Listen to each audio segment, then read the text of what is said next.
నన్ను చంపకుండా కాపాడావంటే నువ్వు మనిషివి కాదు, దేవుడివి.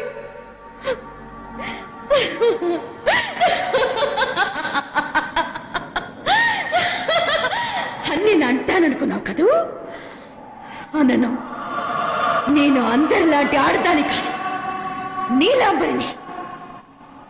ఈ పగ 18-20 ఏళ్లే కాదు, నా ఆయుష్ మొత్తం కూడా కాదు. చివరికి నా ప్రాణమే పోయినా చల్లారదు. నువ్వు పెట్టిన ప్రాణభిక్షతో బతకడానికి నేను పని మనిషి వసుంధరిని కాదు.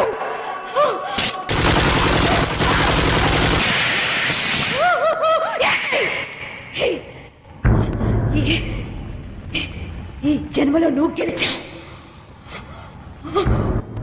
వచ్చే జన్మంటూ ఉంటే ఆ జన్మలోనైనా నిన్ను పగ సాధించుకుంటా వదిలిపెట్టదు.